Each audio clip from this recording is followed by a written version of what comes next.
there's been a lot of talk about vaccine development, and there are several vaccine candidates on which work is going on. The Drug Controller General of India, that is DCGI, has given approval to a set of vaccine candidates, and one of them is ZyCoV-D, which is being developed by Zydus Cadila. Now, today we're going to talk about this particular vaccine, how it has been developed, in which stage is it right now, and how much time will it take for this vaccine to reach the masses as well. So let me begin the show, and let me start by introducing the guests first. We have with us Mr. Pankaj Patel. He is the chairman of Zydus Cadila, the company which has developed this particular vaccine candidate. We also have with us Professor Y.K. Gupta. He is a well-known pharmacologist, and he was also the head of pharmacology department in All India Institute of Medical Sciences. We also have with us Dr. Shahid Zamil, a well-known virologist and CEO of Wellcome Trust DBT India Alliance. Welcome all of you gentlemen to Rajya Sabha TV. Let me begin with you, Mr. Patel, and let's start by knowing a bit more about ZyCoV-D. So this vaccine development came into our mind when we saw this crisis of COVID coming into the world. So somewhere in early March, we started our work on development of this COVID vaccine. So this is the DNA vaccine. And we have basically taken 4 different epitopes from the virus and cloned them into E. coli. We looked at expressing the antigen and then saw the 4 different antigen, 4 different expression from 4 different cloning which we had done. We found the right clone which could give us a good immunogenicity and also good productivity. And then based on that, we developed this vaccine. Once the vaccine was developed, we tested this into 4 different animal species and tested them for basically for immune response, antibody production. Subsequently, this sera of this animal were tested for virus neutralization test, and we found that the antibody was working against the coronavirus. We also then did a toxicity study, a 28 days repeat dose, multiple dose study in 2 different animal species, and completed all the preclinical data for submission to the Drug Control General of India for starting the clinical trial. And after evaluation, we recently received the permission from them to move forward and start the phase 1/2 adaptive clinical trial.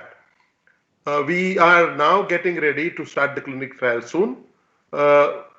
Typically, the phase 1 and 2, we will be exposing over 1,000 persons in the clinical phase, and that will give us both data on the immunogenicity, the antibody titers, the ability to the antibody to neutralize the virus, and will also give us the safety signal.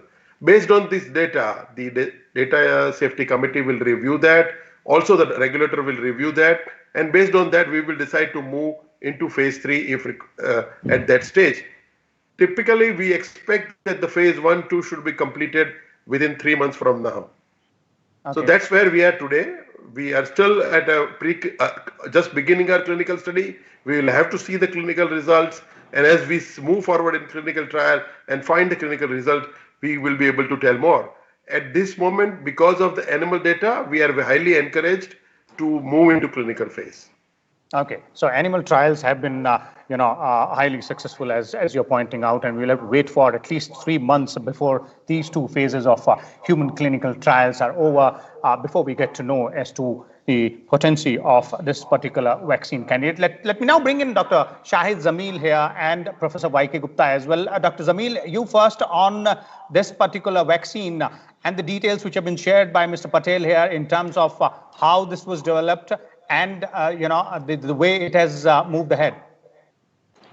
Well, first of all, I would like to use this medium to congratulate Mr. Patel and Zydus Cadila for this very important and useful development. DNA vaccines, I will give you the pros and cons. The pro is that DNA vaccines are relatively simpler to make, and they are more stable than a protein vaccine or an RNA vaccine. The biggest con is that So far, there is not a single DNA vaccine that has been approved for human use. So that will be a challenge, I think, going forward. But in a way, I guess Zydus Cadila will be a trailblazer in this, and we wish them all the luck. Okay. Okay. Professor Gupta, your views on that? Initial views on ZyCoV-D? I think this is a very encouraging to see that DCGI has given approval for phase 1 and phase 2 clinical trial for two Indian pharmaceuticals. One is ICMR and Bharat Biotech, and other one is Zydus, Zyco D. And India has been supplying the vaccines almost 60% to UNICEF and entire world. And this is the strength of the country. As far as the COVID-19 is concerned, we are looking for a vaccine which will be effective against the COVID-19, as well as which should have a possibility, or the platform should have a potential that if there is a mutation takes place, it should also take care of. The animal toxicity, as Pankaj Bhai has mentioned, has been done in both the cases, and there has been no safety concern. The multiple species have shown that this is safe, well tolerated, and immunogenic. And further development has to be seen. And the most important thing, particularly in Indian context, would be that we have to take care of its transportation, its formation to meet the entire country, and therefore maybe multiple companies coming together is a synergy approach. It has to be heat stable, because cold chain is sometimes a problem, and of course the clinical trial with the strong DSMB will ensure safety and the efficacy, and the entire world and the entire population of the country is looking for these vaccines to be available as fast as possible. The Indian Council of Medical Research has also made all possible effort to reduce all possible hurdles so that the trials can be as smooth, as faster as possible. Okay. Mr. Patel, let's bring in the point which has been raised by Dr. Zamil here with regards to specifically DNA vaccine. So how big a challenge you believe will it be from here onwards? All factors must have been considered by you and your team there. So first of all, thank you very much, Professor Zamil, for congratulating me and Dr. Gupta also.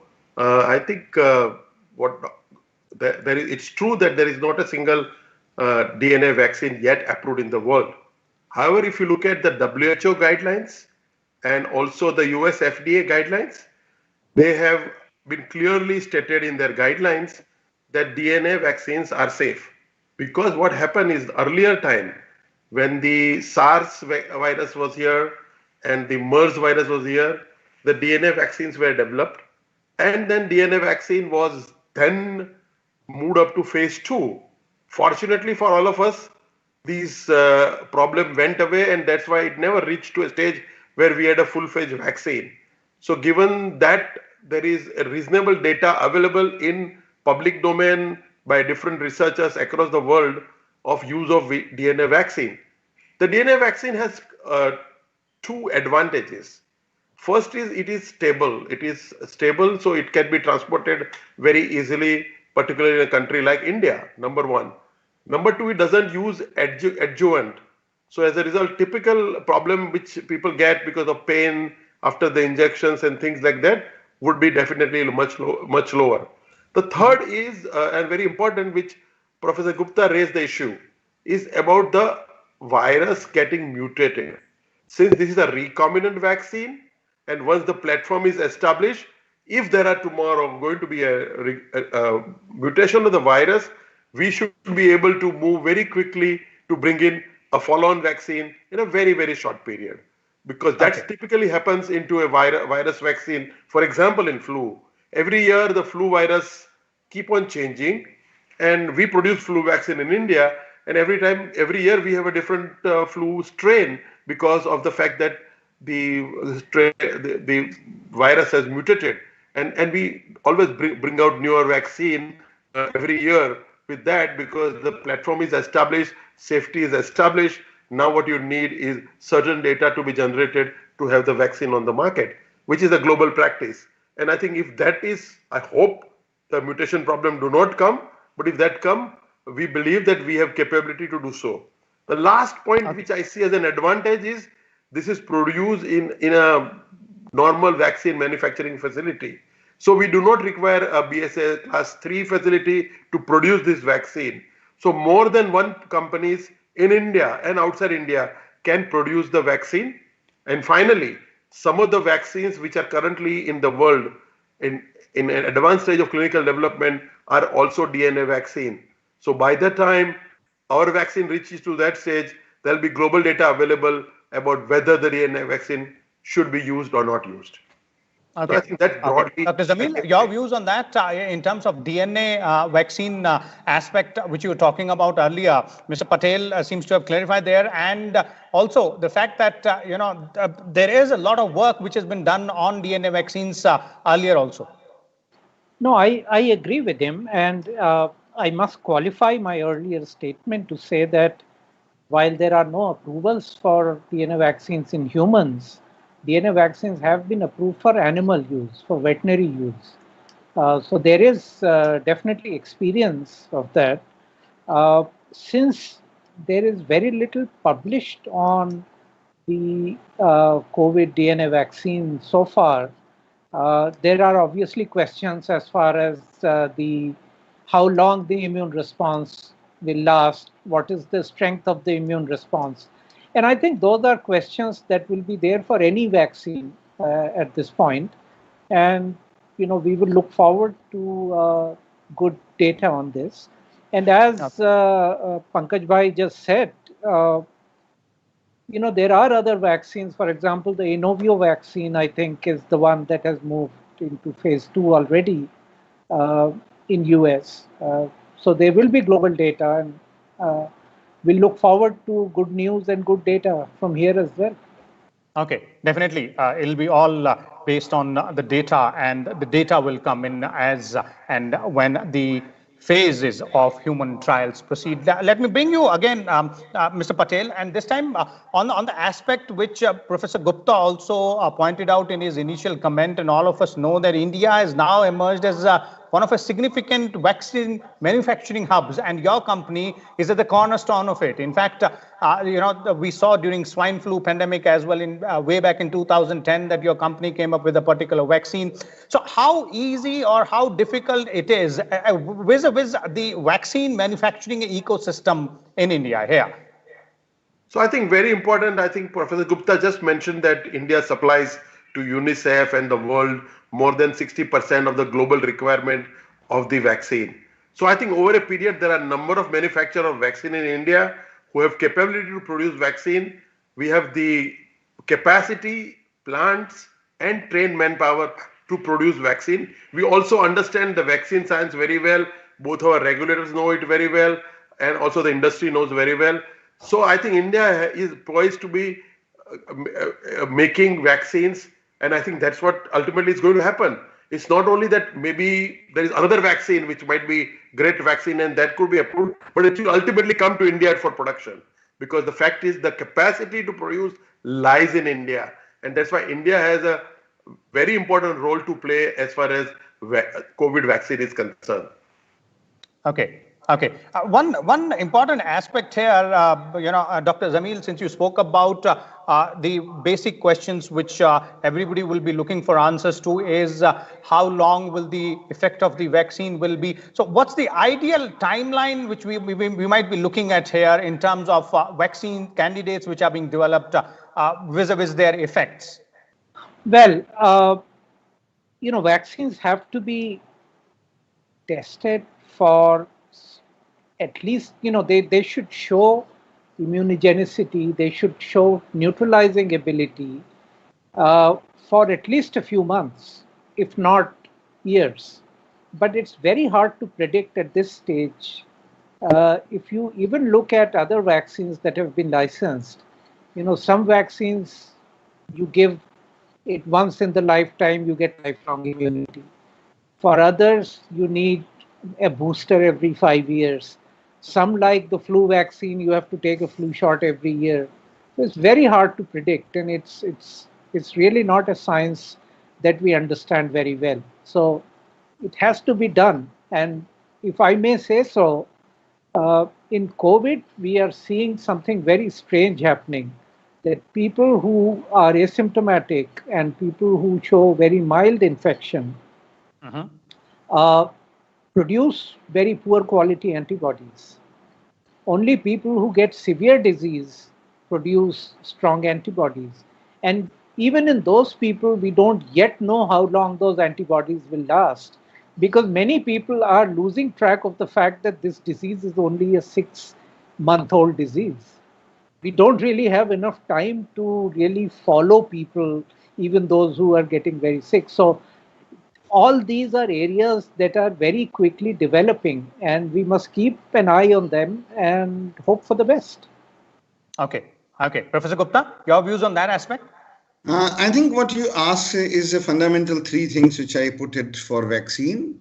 Number one is efficacy of a vaccine, and as Dr. Zamil has mentioned, efficacy. You said what can be the ideal? I would say ideal would be lifelong, which is very difficult to see, and Mhm. we can never predict so easily that what would be the whether it will last for 3 months, 6 months, 1 year, 3 years, 5 years. That can only be assessed when you do a study, and then when you see a challenge, and then you see the titer. The titer should be such which can neutralize the antigen when there is, and therefore the memory of immune system is an important issue here, and that will be can very difficult to forecast this. But we believe that this should have a reasonable memory, and that should be at least 3 to 6 months or maybe a year would be better.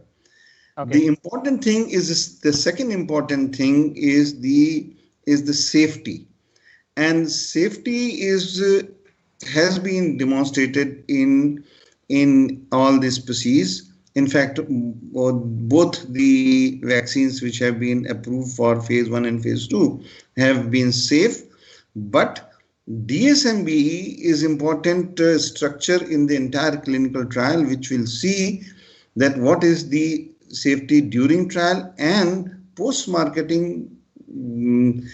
Very strong follow-up would be important. The third thing, safety, efficacy, and applicability in the public health system. That is, whether we will be able to manufacture sufficient amount of vaccine to meet the entire population. And therefore, I said it may be a consortium of 2 or 3 or more manufacturers who can produce the different vaccines, Mhm. and that will meet the need of the country and maybe even the outside country. When you say the second part in the public health system is the transportation or the storage, the ease is an important issue, because if there is a thermal breakup or the cold chain breaks, which may happen sometimes, the vaccine which has a temperature stability or thermostable would score better. Okay. Mr. Patel, your views on the safety and efficacy part, specifically with respect to ZyCoV-D. Obviously, in terms of efficacy or how long will it be effective, we'll get to know after the trials are over. But in terms of expectations, based on the data which your company or your team already has. See, I think it's very difficult to predict. So I don't think it will be appropriate for anyone to comment on how long the efficacy will be there unless we have done a human study. So the question Mhm. would be very clear. We will have to give the vaccine, and we will have to actually do a follow-up post-vaccine to make sure that at least there is a reasonable period of time till for which there is protection provided by the vaccine. And I don't think before that there is no need to have a vaccine, because you don't want a vaccine which you give and after 1 month again you have to give again, and after 1 month you have to give again. You cannot take 12 doses of vaccine in a year. It ultimately it has to be preferably long, but at least minimum 6 months to 1 year required to see that whether the vaccine at least provide that kind of protection. Otherwise, it will not serve any purpose for of prevention. because ultimately vaccine is required for prevention.